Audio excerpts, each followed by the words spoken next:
नमस्कार दोस्तों, कैसे हैं आप सब लोग। आज फिर मैं आपके सामने प्रकृति माँ का गुणगान करने के लिए हाजिर हो गया हूँ। क्या करूँ दोस्तों, कैसे ना उस प्रकृति माँ का गुणगान करूँ जिसने मेरे जीवन को रंगों से भर दिया, जिसने मेरी खुशियों को लाखों गुना बढ़ा दिया, जिसने मेरे जीवन की ऊर्जा को बेहिसाब बढ़ा दिया।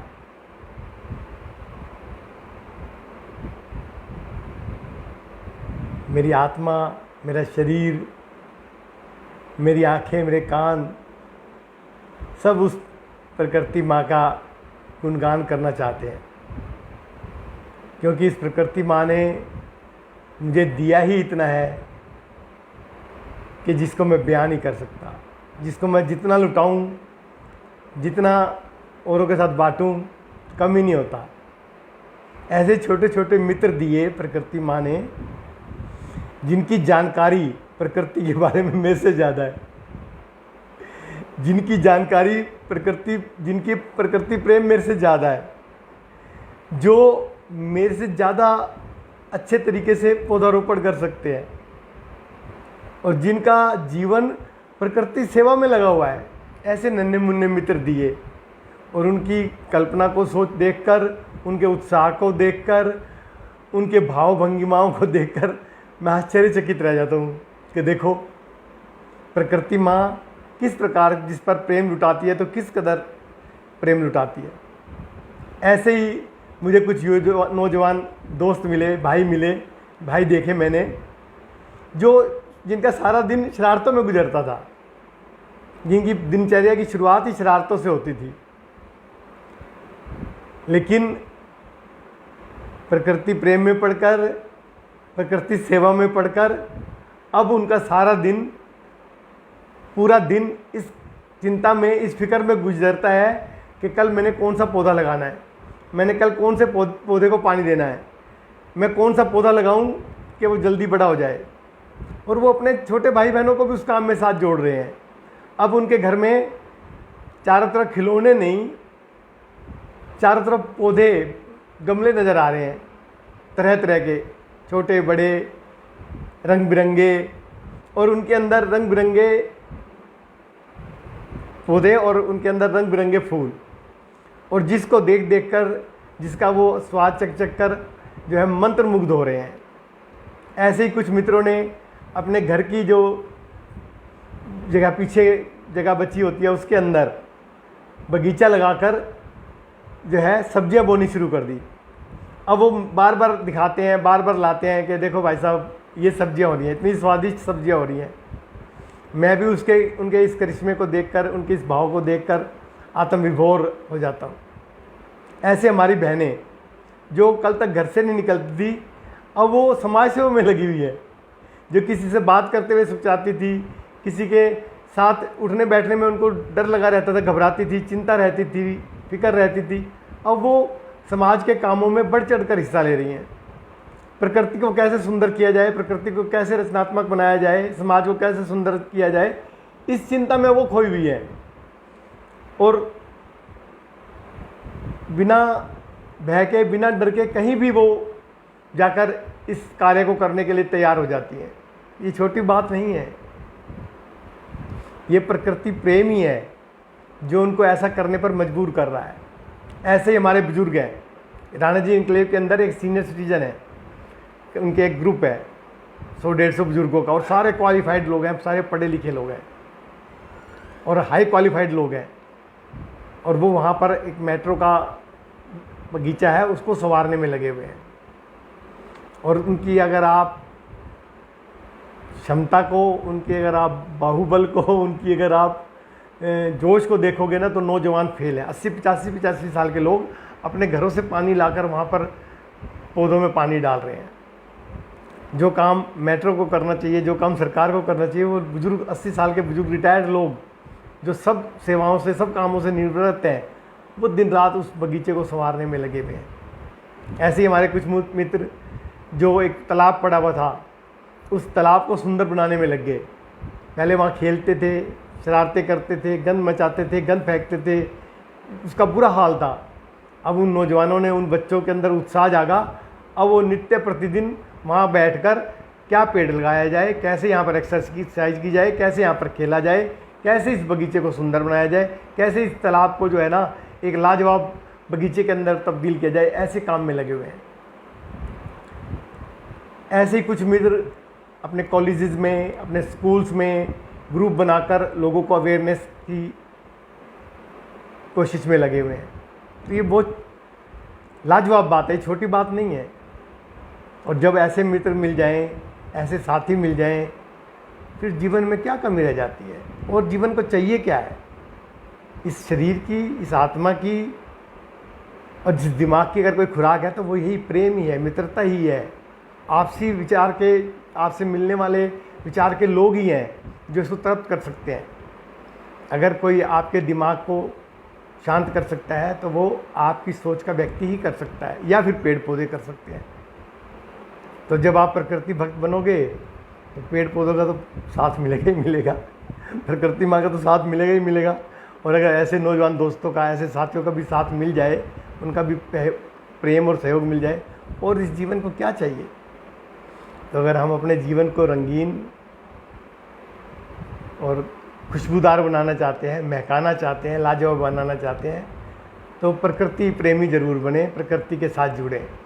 आप जहाँ भी रहते हैं, जिस भी स्थिति में रहते हैं, आप किसी भी रूप में प्रकृति प्रेमी बनकर इस धरती की सेवा कर सकते हैं, इस धरती माँ की सेवा कर सकते हैं। इसके लिए किसी हथियार की, किसी औजार की या किसी पैसे की ज़रूरत नहीं है। तो मेरा आप सबसे निवेदन है कि प्रकृति भक्त जरूर बने। अब बात आती है कि आज के सवाल पर, आज का हमारा सवाल है कि प्रकृति का क्या महत्व है, प्रकृति की और जीवन की क्या परिभाषा है। तो दोस्तों, जीवन की परिभाषा, जीवन का महत्व, इस सवाल का जवाब तो हमें 10 साल की उम्र में पता चल जाना चाहिए। जब हम 5वीं 6ठी क्लास में पढ़ रहे हो तो हमें ये भी पता होना चाहिए कि ये जीवन कितना लाजवाब है, कितना महत्वपूर्ण है और इसे कैसे सुंदर से सुंदर उपयोग किया जा सकता है। लेकिन आज हमारा दुर्भाग्य है कि 60 साल का व्यक्ति भी ये पूछता है कि जीवन की क्या परिभाषा है, जीवन का क्या महत्व है। 70 साल का भी व्यक्ति पूछता है कि जीवन का क्या अर्थ है, जीवन की क्या परिभाषा है। पढ़ा लिखा व्यक्ति भी, डॉक्टर भी, इंजीनियर भी इस सवाल को दोहराता हुआ नजर आता है कि जीवन का क्या महत्व है, जीवन की क्या परिभाषा है। तो कोई बात नहीं, जब जागो तब सवेरा। जीवन एक बहुमूल्य औषधि है, जीवन एक बेहद कीमती हीरे के समान है, जिसको हमें खुद को चमकाना होता है, जिसको हमको खुद को पॉलिश करना होता है। और ये एक ऐसी औषधि है जीवन कि हम इसको जितना दूसरों की सेवा में, दूसरों के प्रेम में, दूसरों के सहयोग में इसको लगाएंगे, ये औषधि उतनी और बेशकीमती होती जाती है, उपयोगी होती जाती है। तो जो हमारा शरीर है, इसका जितना हम श्रेष्ठतम उपयोग कर सकते हैं, इस्तेमाल कर सकते हैं अपने लिए और दूसरों के लिए, यही सबसे बड़ा जीवन का अर्थ है, जीवन की परिभाषा है और जीवन का महत्व है। अगर हम अपने शरीर को महत्वपूर्ण बनाना चाहते हैं, कीमती बनाना चाहते हैं, बेशकीमती बनाना चाहते हैं, तो हम जीवन की परिभाषा को अच्छे से घड़ें। और जब आप इसको घड़ने निकलोगे ना, तो बहुत से उदाहरण, बहुत सी शिक्षाएं आपको मिल जाएंगी। आप पेड़ों से देख सकते हैं, आम के पेड़ को देखिए आप, कितनी हरियाली देता है। उसकी जो तने हैं लकड़ी के काम भी आते हैं, जलाने के काम भी, और दरवाजे खिड़कियां बनाने के काम भी आते हैं। और जब उसी पेड़ पर फल लग जाते हैं, जब वो कच्चे होते हैं तो वो कड़वे होते हैं, और जैसे जैसे वो आम पकता है तो खट्टा मीठा हो जाता है, और जब बिल्कुल पक जाता है तो वो बिल्कुल स्वादिष्ट और अत्यधिक मीठा और पाचन युक्त हो जाता है, हाजमे वाला बन जाता है। ऐसा क्यों होता है? ऐसा ही हमारा जीवन है। जब हम छोटे होते हैं तो हम उसकी तरह होते हैं, और जब पढ़ते खट्टे मीठे हो जाते हैं जब जवान होते हैं तो। और जैसे जैसे हमारी उम्र बड़ी हो, जैसे जैसे हमारा समय और आगे बढ़े, तो हमारे अंदर और मिठास और मिठास और मिठास हो जानी चाहिए। यही जीवन की परिभाषा है, यही जीवन का मतलब है। आप किसी भी बगीचे में चले जाइए, आप देखोगे वहाँ हज़ारों तरह के अलग अलग वृक्ष हैं, अलग अलग फूलों के पेड़ हैं, पौधे हैं। लाजवाब ये है कि ख़ास बात यह है कि उन सब पे अलग अलग तरह के रंग बिरंगे फूल खिले हुए हैं। सबकी पत्तियाँ अलग हैं, सबके कलर अलग है, सबकी खुशबू अलग है, पर कोई किसी से नहीं लड़ रहा।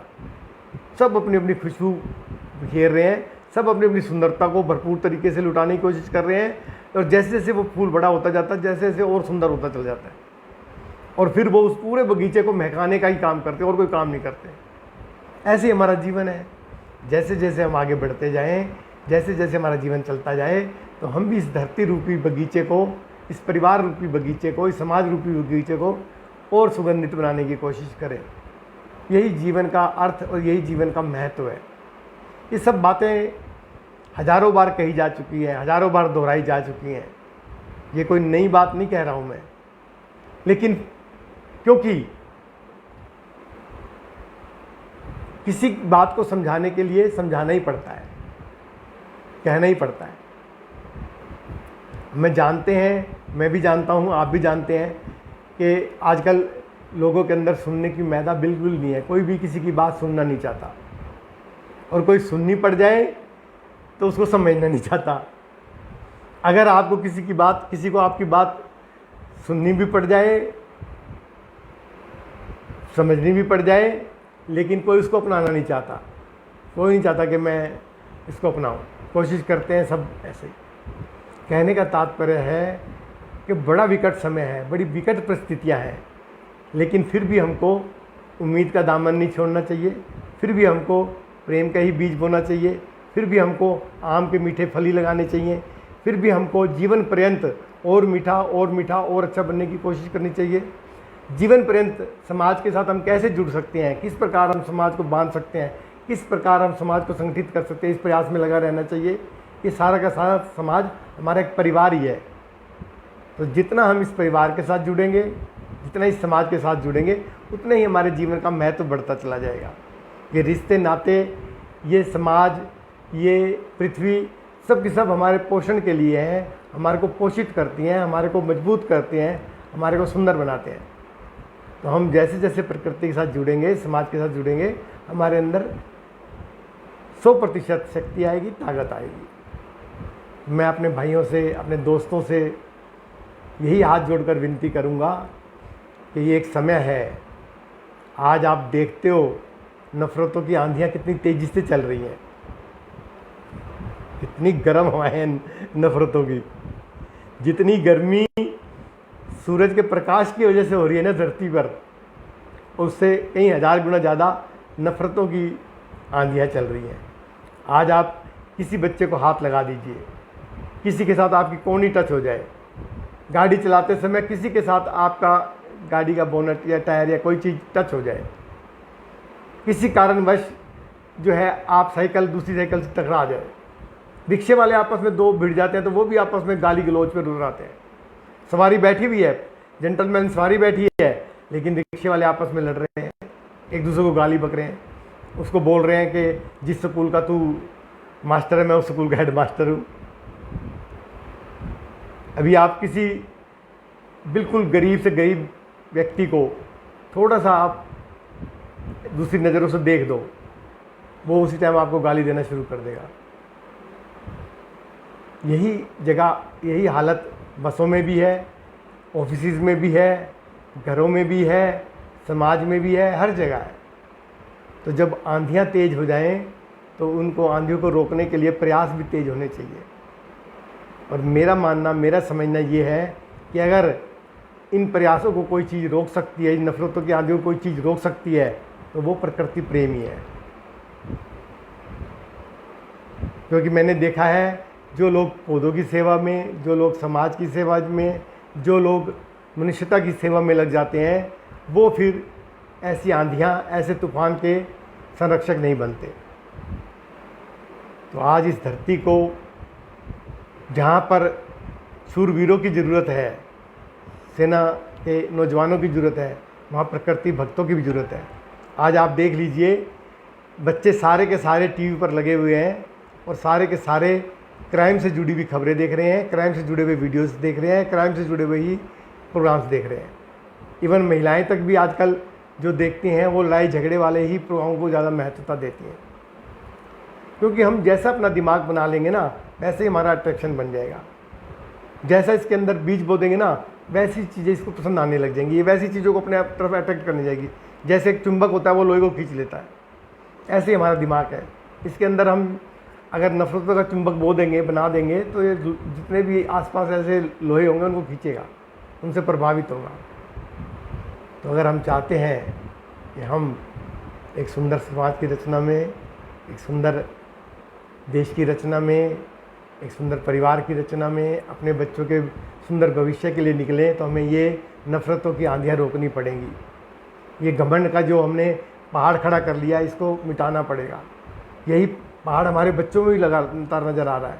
हमारे छोटे छोटे बच्चे भी छोटी छोटी बातों पर अग्रेसिव हो रहे हैं, छोटी छोटी बातों पर लड़ने मरने के लिए तैयार हो रहे हैं। आपस का भाईचारा, आपस की मित्रता सब समाप्त होने की कगार पर है। तो मेरे दोस्तों, मेरे प्यारे भाइयों, मेरे अजीज बंधुओं, मेरी आपसे विनती है कि आप प्रकृति के बीज बोना शुरू करिए। मौसम भी आ रहा है, ये जून जुलाई अगस्त का महीना ऐसा है जिसमें हम जो भी पौधा बोएंगे वही हरा भरा हो जाएगा। आप सोचिए ना, गिलहरी है, कौवा है, कबूतर है, ये भी बीज बोते हैं, ये भी किसान का काम करते हैं। कौवा जो है, जगह जगह आप देखते हो ना जो पीपल के पेड़ लगे होते हैं, ये ज़्यादा कौवों की बदौलत है। ऐसे कबूतर भी ऐसे ही काम करते हैं, ऐसे चिड़िया भी करती है, गिलहरी भी करती है। तो जब पशु पक्षी भी पौधारोपण के काम में लगे हुए हैं, बगीचे को, पृथ्वी को हरा भरा देखना चाहते हैं, तो हम तो मनुष्य हैं, हमें भी अपनी ड्यूटी समझनी चाहिए और इस मौसम के अंदर जितना भी ज़्यादा से ज़्यादा संभव हो सके पेड़ पौधे लगाने की कोशिश करनी चाहिए, दिलों में भी, घरों में भी और बगीचों में भी। आप सब मेरी बातों को इतने ध्यान से सुनते हैं, अपना प्यार मेरे साथ शेयर करते हैं, मेरे को देते हैं। मैं जानता हूँ मैं इस काबिल नहीं हूँ, पर क्या करूँ, मेरा प्यार तो इस काबिल बनना चाहता है। मेरा प्यार तो चाहता है कि मैं आपसे और घनिष्ठता से जुड़ूं और मजबूती के साथ जुड़ूं, और मैं अपने इस बगीचे को, इस समाज को, इस परिवार को फलता फूलता, हंसता खेलता, मुस्कुराता, गुनगुनाता, लाजवाब तरीके से जीता हुआ देखना चाहता हूँ। तो उसका सूत्रधार आप भी बन सकते हैं, आप भी जुड़ सकते हैं, आप भी कर सकते हैं। तो आओ हम चलकर कदम बढ़ाएं, आगे बढ़ें और प्रकृति प्रेम के लिए और जीवन प्रेम के लिए और जीवन को सुंदर बनाने के लिए पेड़ पौधे लगाएं। ये एक रचनात्मक काम की शुरुआत है, अंत नहीं है। ठीक है दोस्तों, शायद पता नहीं मैं कितना कामयाब होता हूँ अपनी बात पे, या इतनी सक्षम तरीके से मैं अपनी बात कहता हूँ, मुझे नहीं पता। और मेरी आत्मा चीख चीख कर कहती है कि नहीं, हमें प्रकृति के बारे में सोचना चाहिए, नहीं हमें प्रकृति से जुड़ना चाहिए, नहीं हमें प्रकृति का आदर करना चाहिए। हमारे को अपने परिवार में भी, अपने समाज में भी प्रकृति को स्थान देना चाहिए। जितना हम अपनी माँ का आदर मान सम्मान करेंगे, प्रकृति माँ भी हमारे पर उतने ही अपने कुदरती नज़ारे लुटाएगी। वो बेचारी आज भी निरंतर कमिटेड होकर हमारे ऊपर अपना प्यार भरपूर तरीके से लुटा रही है। अब बारी हमारी है, हम बिना इंतज़ार किए, बिना किसी का मुंह देखे हम प्रकृति को सजाने में, प्रकृति को सुंदर बनाने में लग जाएं। यही मेरी आपके हाथ जोड़कर विनती, यही है मेरी आपसे हाथ जोड़कर प्रार्थना, और यही मेरी आपसे गुजारिश। आप सब बहुत सुंदर लोग हैं, बहुत सक्षम लोग हैं, बहुत लाजवाब लोग हैं। आप सबको मेरी ढेरों ढेरों बधाइयाँ, ढेरों ढेरों शुभकामनाएँ। जय प्रकृति माँ।